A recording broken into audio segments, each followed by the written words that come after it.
Muy buenas a todos. En el día de hoy vamos a comentar un valor que desde mi punto de vista está infravalorado por el mercado, sobre todo si tenemos en cuenta los resultados que ha presentado y el guidance o el plan de negocio para el próximo año.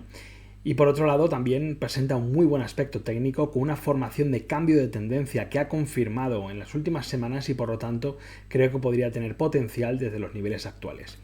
Antes de entrar en materia, recordar que estos vídeos no suponen en ningún momento una recomendación de compra ni de venta, sino que están hechos con el único objetivo y con el único propósito de formar, de ayudaros, de enseñaros pues, a todos aquellos que estáis empezando con el análisis. Dicho esto, cada uno tiene que ser libre de tomar sus propias decisiones, ser capaz de valorar y de evaluar los riesgos que conlleva tomar posición en cualquier tipo de activo y por lo tanto, insisto, no vamos a dar ninguna recomendación ni de compra ni de venta en el día de hoy. Dicho esto, vamos a desvelaros de qué valor estamos hablando. Como podemos observar en pantalla, es el caso de Supergroup. Supergroup es una compañía que igual a muchos no les suena, pero es una compañía relacionada con el sector del juego, tanto de casinos online como de apuestas deportivas. Las dos principales marcas que trabaja son Betway y Spin. Quizá con Betway sí que a alguno le ha venido a la cabeza algún anuncio o algún equipo que patrocinan actualmente y que quizá es la marca más conocida de esta compañía. Por el lado de las apuestas deportivas, su principal y única marca es Betway, y como aparece aquí en su propia web, es una compañía enfocada en una sola marca, a diferencia de algunas otras de la competencia, como por ejemplo Flutter, que es uno de los grandes actores dentro del sector de las apuestas, pues tiene diferentes marcas comerciales, como puede ser Betfair, PokerStars. Dependiendo de la geografía en la que trabaja, pues trabaja con marcas diferentes. En cambio, Betway a nivel mundial siempre utiliza la misma marca, lo cual es bastante más eficiente a la hora de invertir en marketing. Y luego tiene Spin. Spin es una multimarca de casinos online en el cual ofrece 20 casinos diferentes aproximadamente, pero realmente casi todo el ingreso se concentra en 5 o 6 marcas de las principales. Como podemos observar también, aquí tenemos el consejo de Supergroup. Quizá lo más reseñable en el caso del CEO, Neil Menage, lleva 20 años dentro del sector, conoce perfectamente la compañía y creo que tiene una visión bastante acertada con respecto a la eficiencia a la hora de dar pasos, a la hora de invertir en un determinado país, en una determinada zona geográfica, e intentar sacar el máximo rendimiento de dicha estrategia. Como podemos apreciar, vamos a ver un poco los resultados que ha presentado la compañía recientemente. A ver si los tenemos aquí. Aquí están. Como podemos apreciar, aquí tenemos, esta presentación se puede descargar directamente desde la página. Son los resultados del cuarto trimestre, en los que también, pues, lógicamente hablan de cómo ha ido todo el año. Y aquí tendríamos un poco el resumen. En primer lugar, la compañía desde el primer momento deja claro que hace dos distinciones entre el negocio quitando Estados Unidos y el negocio de Estados Unidos, ya que como se está aprobando progresivamente el tema de la regulación de juego en los diferentes estados dentro de los Estados Unidos, estamos viendo como por el momento sobre todo es inversión, y en cambio el negocio fuera de Estados Unidos pues ya está bastante más consolidado, tiene bastante presencia en África, que es un mercado de alto crecimiento, como veremos a continuación, y decide separarlo en estos dos bloques. De momento sigue invirtiendo mucho dinero en Estados Unidos. Es verdad que es por lo que comentaban en la última conference call tras la presentación de resultados, están supeditando o viendo distintas alternativas a la hora de cómo abordar la estrategia en los Estados Unidos, ya que actualmente hay dos empresas que copan gran parte del mercado, como son DraftKings y Flutter. Como hemos comentado antes, Flutter a muchos os sonará porque porque tienen bastantes marcas a nivel europeo, y en el caso de DraftKings opera principalmente en Estados Unidos. Con respecto a, aquí vemos un poco la diversificación geográfica que tiene la compañía. Vamos a minimizar esto un poco para que sea mejor. Aquí vemos la presencia y la importancia del mercado africano, el mercado europeo, cómo ha ido la evolución del cuarto trimestre del 2022 al cuarto trimestre del 2023. Entonces, es una empresa bastante bien diversificada, consolidada, no tiene deuda, tiene una caja neta de 240 millones, es una empresa rentable, por lo que personalmente, luego cuando veamos el gráfico, yo creo que está siendo injustamente castigado por el mercado. Además, aquí vemos cómo se distingue el porcentaje de los ingresos que provienen del casino online y de las apuestas deportivas. Les preguntaban en la última conference, uno de los periodistas, de los analistas al final de la conferencia, en la ronda de ruegos y preguntas, preguntaba cuál era el porcentaje estandarizado que podíamos esperar con respecto a la aportación de las apuestas deportivas y de la aportación del casino. Y hablaban de que lo normal, en un escenario normalizado, es un 75% de los ingresos que provengan del casino online y un 25% de las apuestas deportivas. Aquí vemos también cómo ha acabado el año. Bueno, aquí lo que comentábamos ha sido un 78-22. Ellos hablan de que lo normal sea un 78 y un 25%. Aquí tenemos los gastos de marketing con respecto a los ingresos del 25%, que también comentó la compañía que la idea era dejarlo en el mismo porcentaje. Los gastos generales suponen un 20% aproximadamente y los gastos directos en torno al 40%. El margen sobre el EBITDA operacional es de un 18%. La propia compañía dice que poco a poco, con los ahorros que están teniendo de costes y la mejora en la eficiencia de la operativa, lo normal es que veamos cómo poco a poco se acerca al 20%. Bueno, y aquí tenemos un poco más pues el desglose por cuartos. Aquí lo más importante es ver un poco lo que se espera para el próximo año, ya que el guidance para este 2023 en gran parte lo ha cumplido, incluso lo ha superado. Y aquí vemos como estamos hablando de una compañía que para el próximo año, este año ha acabado en unos ingresos de unos 1.400 millones de euros. En este caso estamos hablando de que para el próximo año se espera que crezca a doble dígito, a un 10%. Se esperan 1.550 millones. Un EBITDA ajustado de unos 280 millones y el margen pues que sea de al menos el 18%, que es lo que hemos comentado, que poco a poco se quiere acercando al 20%.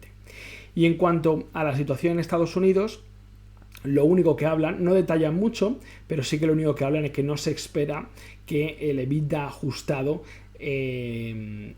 sea peor que lo que hemos visto en este año. Dicho esto, bueno, pues así haciendo unos primeros números, hay que pensar que la compañía ahora mismo tiene una capitalización de mercado en torno a los 1.700 millones, tiene una caja neta de 240 millones y por lo tanto estamos hablando de un enterprise value, de una valoración de empresa de unos 1.500 millones aproximadamente. Si tenemos en cuenta que espera tener un EBITDA ajustado de 280, estaríamos hablando de 1.500 entre 280, un EBITDA ajustado de 5,35 veces EBITDA sería lo que estaría, las veces EBITDA que estaría en la que estaría evaluada si cumple este guidance. Habría que restar por el efecto negativo que va a seguir teniendo en el caso de que encuentren un remedio o que empiece a ser pasen a beneficio en Estados Unidos, pero sin duda estamos hablando de un mercado donde ya está bastante consolidado tanto el europeo como el africano. Hemos visto también que a lo largo de este 2023 ha conseguido cumplir el guidance de ingresos a pesar del cierre que ha tenido que tener lugar en el mercado de indio, el cual yo creo que antes o después tendrán que revertir la situación porque no tiene mucho sentido. Para que os hagáis una idea, han puesto un impuesto que, por norma general, en los países lo que suelen hacer es aplicar un impuesto sobre el GGR, que es Gross Gaming Revenue. ¿Qué significa esto? Si nosotros montamos un casino y el casino gana 1 millón de euros, la gente apuesta 1 millón de euros y luego en premios devolvemos 800.000, pues lógicamente el casino se ha quedado con 200.000, con la diferencia. Y por lo tanto sobre ello es lo que en muchas jurisdicciones tienes que pagar impuestos. En cambio en la India, en septiembre-octubre del año pasado, tomaron la medida de aplicar un impuesto del 28% por las cantidades jugadas. Es decir, si se juega 1 millón, aunque luego tú en premios tengas que retroceder 800.000, el 28% te lo quieren cobrar sobre el millón, por lo que no tiene ningún sentido y comercialmente es inviable, como decía la propia compañía, como decía Supergroup. Entonces que hemos visto que Bet365, que es otra de los principales actores a nivel mundial, ha abandonado el país, Supergroup también, entonces hay mucho revuelo. Quizá el próximo mes podríamos tener alguna novedad, pero yo creo que finalmente serán coherentes y tendrán que solucionar esa situación porque no tiene mucho sentido. Pero de momento tuvo que cerrar operaciones, eso conlleva un coste también, y ahora mismo pues no opera en la India y a pesar de ello ha conseguido superar el guidance que tenía previsto para 2023. Bueno, aquí seguimos viendo un poco lo que comentábamos, cómo ha acabado los ingresos, el desglose por lo que ha conseguido en apuestas deportivas y en el casino.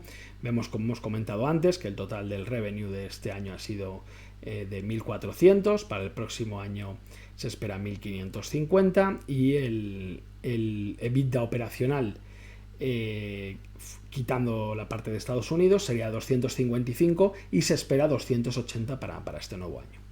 Esto es desde el punto de vista fundamental. Insisto, creo que los ratios que estamos hablando, pues la empresa creo que está bastante infravalorada.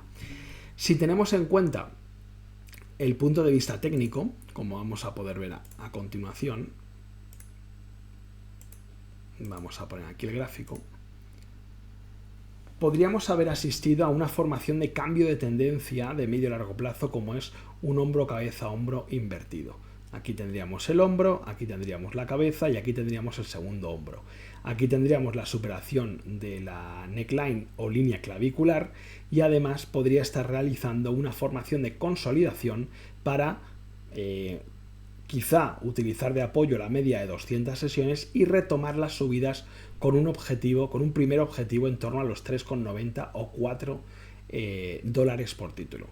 Personalmente, insisto, bueno, si vemos el gráfico un poquito más para atrás, vemos cómo viene de una caída importante. Es verdad que la empresa no lleva muchísimo tiempo en bolsa, pero vemos cómo está inmerso en un rango lateral pues prácticamente desde septiembre del 2022.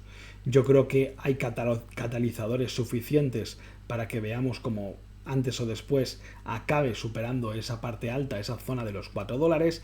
Es verdad que se está siendo muy crítico con la compañía, sobre todo si tenemos en cuenta en la rueda de prensa posterior a la presentación de resultados, que para aquellos que no sepan dónde encontrar eso a lo que estoy haciendo mención, por ejemplo, aplicaciones como TKR, que para aquellos que quieran abrir cuenta, dejo el enlace abajo en la descripción. Por ejemplo, aquí vemos Supergroup. Yo quiero ver a ver qué ha pasado en la última presentación de resultados. Me voy aquí a las transcripciones, la del 6 de marzo, que es la presentación de los resultados que hemos visto, y aquí te aparece automáticamente todo lo que se ha dicho en esa conference. Aquí el operador, aquí Neil Menage, que es el CEO de la compañía. Bueno, y aquí para mí lo más interesante es en la parte final, cuando se da la posibilidad de que analistas de diferentes casas hagan sus preguntas. Entonces, por ejemplo, pues aquí la próxima pregunta viene por parte de Bernie McTernan de la compañía Needham & Company. Y aquí es donde un poco, pues porque al fin y al cabo la compañía te puede hablar un poco, enfatizar más lo que a ellos les interesa, por así decirlo, pero aquí sí que muchas veces los analistas hacen preguntas muchísimo más concisas y quizás los puntos más débiles de lo que se acaba de presentar. ¿Qué observo aquí? Bueno, pues principalmente que se sigue habiendo mucha preocupación sobre por qué no acaba entrando en la batalla de Estados Unidos, donde estamos viendo cómo las inversiones tanto de Flutter como de DraftKings en marketing están siendo muy muy elevadas, y yo creo que Supergroup ha dejado bastante claro que su estrategia no es esa, que no van a luchar por ser ni el primer ni el segundo operador de Estados Unidos, y que por lo tanto quiere ir analizando caso por caso, estado por estado, ya que además en muchas ocasiones, como hemos visto antes, y sobre todo por el alto peso que tiene la parte de ingresos, el casino online, tienen que esperar a que dicho estado tenga por un lado la licencia de apuestas deportivas y por otro lado la licencia de e-gaming, que no es lo mismo, y por lo tanto hay estados que solo tienen una pata, pero hasta que no tengan las dos, Betway no considera entrar o hacer grandes inversiones para mejorar la eficiencia y los resultados, y sobre todo la rentabilidad obtenida de las inversiones que realicen. Así que dicho esto, quería comentaros un poco para que fuerais conociendo la forma en la que más o menos pues voy analizando las compañías, dónde busco información. Es un sector que sí que conozco y que llevo años siguiendo, porque tengo algún negocio relacionado con el tema de las apuestas deportivas. Y por lo tanto me parecía interesante. Estuve echando un vistazo a las dos grandes, aunque creo que están cotizando a unos múltiplos que sí que es cierto que el mercado americano todavía le queda bastante crecimiento, pero creo que los ratios son bastante elevados, y me llamó la atención ver cómo una compañía como Supergroup estaba tan castigada desde el punto de vista bursátil, sin tener deuda, con un EBITDA positivo, con una buena posición en cuanto a marca, en cuanto a la eficiencia que tiene operativamente hablando, y lo quería compartir con vosotros. Así que bueno, si os ha gustado, espero que dejéis un like. Si me he precipitado a la hora de contar o de dar por hecho algún aspecto de la compañía, también agradezco que me lo pongáis por aquí o me lo escribáis por Twitter, y yo encantado os intentaré ayudar en todo lo que esté en mi mano. Dicho esto, muchísimas gracias a todos y que tengáis una buena tarde.